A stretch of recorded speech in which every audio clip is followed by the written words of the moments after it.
Assalamualaikum warahmatullahi wabarakatuh. Iki ngaji santai-santai nama muhasabah. Muhasabah itu kalau Kiai Jawa maknani itu ngoreksi diri sendiri. Jadi menghitung diri sendiri. Ini pas bidang yang saya tekuni tadi karena Habib Ahmad yang minta kemarin sama ibu saya dari Indonesian Power itu.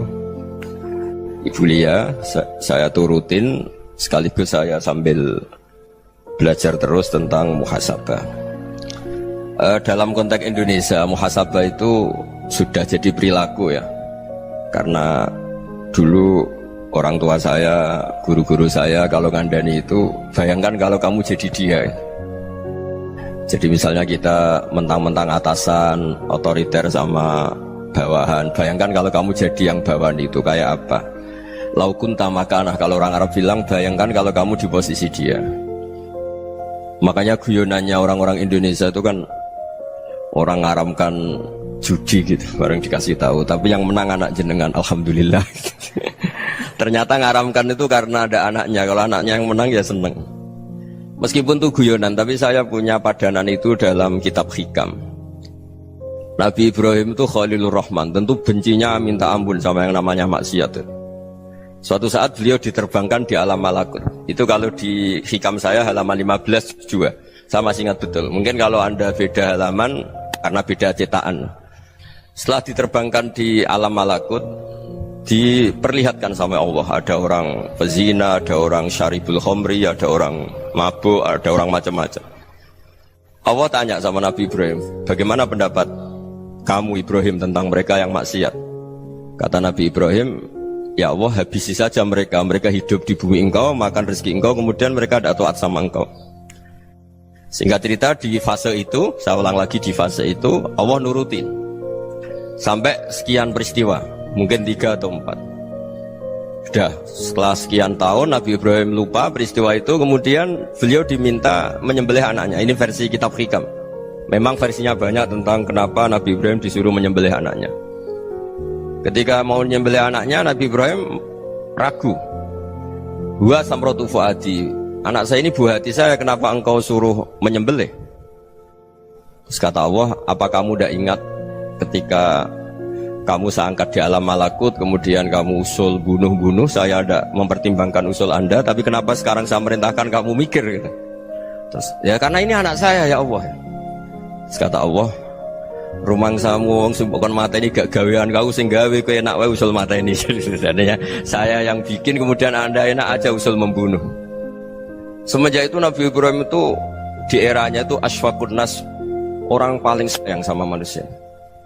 Karena kadang kita keras itu ya kebetulan tuh udah anak kita, ada keluarga kita. Cara orang Jawa itu kan gitu ya, kalau ada perempuan terus macak yang macam-macam pakai sepeda motor cowok, terus wah itu luput suwuk, semoga-moga gini. Tapi setelah dikasih tahu, niku ponakane jenengan, semoga-moga selamat. Jadi jangan-jangan kemarin ahli ma'asi itu kebetulan tuh tidak keluarga kita. Kalau keluarga kita yang pernah salah pada kita, semangat kita mintakan maaf. Jangan-jangan kita didikte hukum sosial gitu. Jadi orang yang salah, kebetulan tuh orang yang menservis kita. Atau keluarga kita, atau orang dekat kita, jangan-jangan semangat kita mintakan ampun. Tapi kalau sama orang lain, kebetulan musuh kita semangatnya minta itu kena adab. Nah ini yang nggak boleh dalam Islam. Islam mengajarkan niru Rasulullah SAW, Nabi itu rahmatal lil alamin. Bahkan kemarin saya ngaji virtual sama beberapa habaib, ada Habib Ali Al-Jufri dari Mesir, ya. Ada Habib Alwi dari Kuitang, ada Habib Nabil Al-Musawa. Dari sekian habaib itu saya masih ingat diantaranya yang didawuhkan rahmatan lil alamin itu ketika Nabi adzahu qaumuh, disakiti oleh kaumnya, dan itu mereka masih kafir semua. Itu mereka dapat doanya Nabi, Allahumma hdi qaumi fa innahum la ya'lamun. Kayak apa baiknya Nabi, orang yang menyakiti, yang melukai, tapi Nabi masih berdoa, Allahumma hdi qaumi fa innahum la ya'lamun. Sayyidina Umar dapat doanya Nabi itu ya khina kana kafiran, ketika masih kafir didoakan, Allahumma aizzal Islam bi Umar. Itu ketika masih kafir. Itu pelajaran bagi kita bahwa yang sedang tidak cocok pun itu berdapat doa kita. Ya doa supaya kondisi kita baik, hari tambah baik. Karena agama ini Saya berkali-kali bilang limangka nayarjuwa hawal yawmal akhir. Agama ini diperuntukkan bagi yang selalu punya harapan pada Allah Subhanahu wa taala. Saya cerita muhasabah ini tentang hubungan kita dengan Allah. Di Indonesia itu banyak orang fasik, banyak orang nakal. Ya di mana-mana orang nakal itu ya mayoritas, wa aksaruhum fasikun. Tapi berkahnya harapan. Mungkin saya kira nakal sok benda, mungkin saya kira sholat sok ben sholat, mungkin sekarang belum sakhok, belum dermawan, suatu saat dermawan. Barokahnya itu kefasikan ini dianggap sementara, sedang fasik, sedang tidak benar. Karena kiai-kiai kita, para guru-guru kita, para habaib utamanya itu mesti bilang semoga husnul khotimah. Nah barokahnya doa itu semoga husnul khotimah itu menjadikan satu pola sosial. Yang sedang fasik ini masih diharapkan jadi lebih baik, jadi lebih sehingga kita tidak ngambil sikap ekstrim yang ingin menghabisi atau ingin mengadili, tidak, karena selalu kita punya harapan. Dan agama ini limangka nerjuwo hawal yawmal akhir. Bayangkan itu kalau yang nakal itu anak kamu, pasti kamu nggak ingin kan langsung dapat azab, dapat apa. Padahal kita semua jadi tokoh ini abul kulli, bapak dari semuanya. Sehingga ketika Rasulullah SAW jalan-jalan kemudian melihat perempuan sedang menyalakan api. Kalau apinya mati ditiup, anaknya dijauhkan. Nanti kalau sudah jauh dari api, anaknya digendong lagi. Terus kata Rasulullah, matur ke semua sahabat, Aro'aitum anna hadih tarihatan waladaha alan nar. Apa kamu berpendapat bahwa perempuan ini akan melemparkan anaknya ke neraka? Tidak ya Rasulullah. Tidak akan seorang ibu melemparkan anaknya ke api. Terus kata Rasulullah, Allahu arhamu min hadih biwaladiha. Allah lebih rahman, lebih rahim dibanding orang tua ini kepada anaknya. Ini yang harus kita kenalkan terus, kita kampanyakan terus, supaya orang hubungannya dengan Allah itu nyaman, asik. Sehingga dengan demikian selalu ada harapan bahwa yang sedang nakal ini suatu saat tobat. Kita tidak boleh menghukumi pasti begini, pasti gini, itu tidak wilayah kita. Itu juga yang dicontohkan Rasulullah SAW. Secara lahir Nabi itu nggak berkenan sama Wahsy, karena Wahsy itu salahnya salah fatal, karena membunuh ahabban nasi ila Rasulillah, yaitu membunuh Sayyid Hamzah. Jadi ketika Wahsy tobat, Nabi itu terima tobatnya. Dan ketika beliau dengan basariyahnya nggak siap ketemu Wahsy karena harus ingat Sayyid Hamzah, basariyahnya diturutin. Oke, kamu iman, saya turutin, tapi jangan sering ketemu saya. Karena kalau ketemu kamu, saya masih ingat sama paman saya, Sayyid Hamzah. Kita bisa ngelola seperti itu. Kita tidak cocok sama orang, bagaimanapun mereka umat Rasulullah SAW, kita tetap mencintai mereka.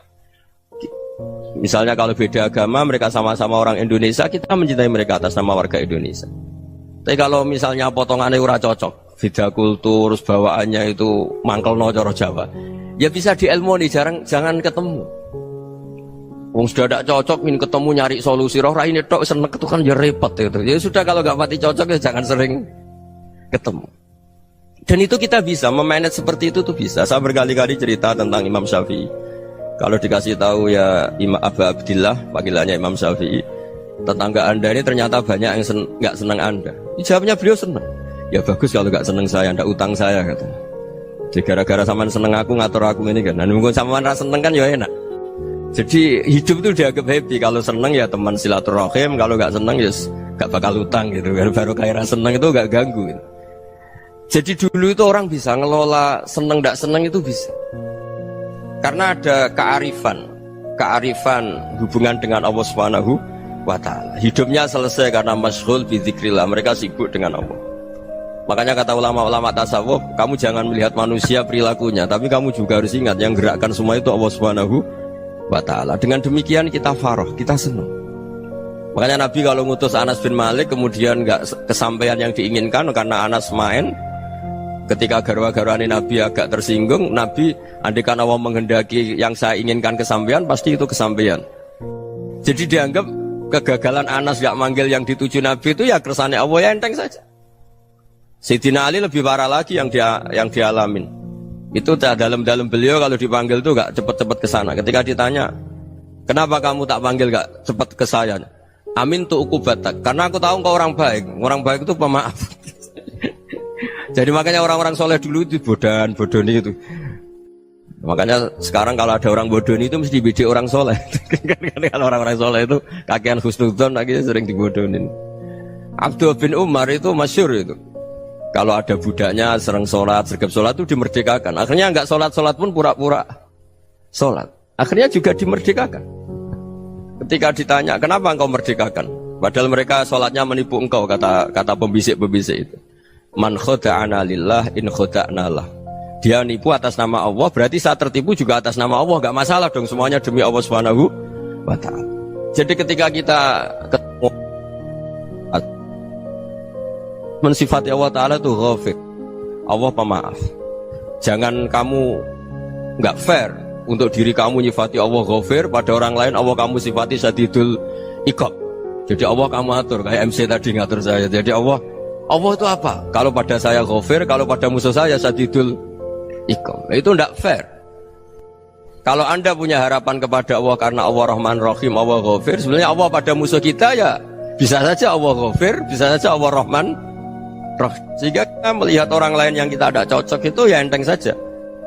Itu min ummati Rasulillah sing tanaluhu syafa'atu, tanaluhu sa'atu rahmati, tanaluhu fair. Jangan dengan kita kayak mesti dapat rahmat. Jangan orang lain kayak Allah pasti syadidul iqab. Itu tidak boleh. Sehingga ketika ada orang Badui, singkat cerita orang Badui ini kencing di masjid, semua sahabat membentak dia. Yang nggak bentak hanya Nabi tok. Saking mangkalnya orang ini karena semua sahabat bentak kecuali Nabi. Setelah dibenarin Nabi, terus Nabi nyuruh sobu ali dhanuban min ma'in. Setelah disucikan masjid itu, dia berdoa keras sekali. Allahumma arhamni wa Muhammadan wa la tarham ma'ana ahadan. Ya Allah, yang berhak dapat rahmatmu hanya saya dan Nabi Muhammad, yang lainnya jangan gitu. Karena yang lainnya itu jengkelin, gitu aja saya salah dimarah-marahin gitu. Jadi kalau kamu doa terbatas ya kayak orang Bedui ini, kayak orang Arabi. Apa kata Nabi? Laqad tahajjarta wasi'an. Allah yang rahmatnya luas menjadi kamu sempitkan. Karena kamu mau atur Allah hanya Rahman pada Indonesian Power, pada NU, pada kita, yang orang lain nggak perlu dapat. Itu kan kasihan Islam, karena Islam terus nggak dimiliki semua orang. Allah nggak dimiliki semua orang, Rasulullah nggak dimiliki semua orang, karena dipek NU, dipek ormas tertentu, dipek nggak boleh seperti itu. Nggak boleh takhasyar tawasian, kata Nabi, nggak boleh mempersempit zat yang rahmatnya itu luas. Ini semoga etika ini kita pakai di Indonesia. Yang sedang fase kita harapkan lebih baik. Yang sedang nggak dapat hidayah kita doakan dapat apa? Hidayah. Masyhur kan, makanya tadi saya mohon sama Habib Ali supaya Habib Ahmad supaya tetap mahalul qiyam, tabaruk sama Habib Ali. Di antara doa-doa di Simtud Duror masyhur itu antuqa bilal mudhniba minnah bil ghufran wal musi'a bil ihsan. Jadi harapannya para habaib, para orang-orang baik dulu ya, semoga yang dosa itu dimaafkan, yang sedang salah dibuka, bikin lebih baik. Nabi itu tugasnya juga gitu. Wastaghfir li dzambika walil mu'minina wal mu'minat. Nabi itu tugasnya juga memintakan ampun yang sedang salah. Nah ini cobalah jadi etika kita, muhasabah kita. Jadi muhasabah itu cara berpikir kita set, kita pikir ulang. Ternyata semangatnya seorang nabi itu wastaghfir li dzambika walil mu'minun. Semangatnya itu memintakan ampun. Orang ahli tafsir tahu semua kalau Nabi itu tidak mungkin dosa. Jadi itu khitabun Nabi wa urida bihi ummatu, itu khitab Nabi, tapi yang dimaksud itu umatnya, karena Nabi tidak akan mengalami dzambun, tidak akan mengalami dosa.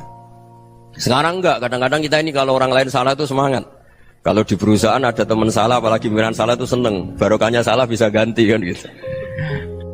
Ya, jadi kalau mungkin di dunia tokoh juga gitu, barokahnya ada tokoh salah, kita yang jadi populer sendiri, tidak boleh seperti itu. Kita harus salimus sodri di jami'il muslimin. Jadi ini harus dilatih. Saya tadi matur sama Habib Ahmad, latihan kita jadi hidup. Nabi itu kalau resep jadi wali itu kata Nabi gampang.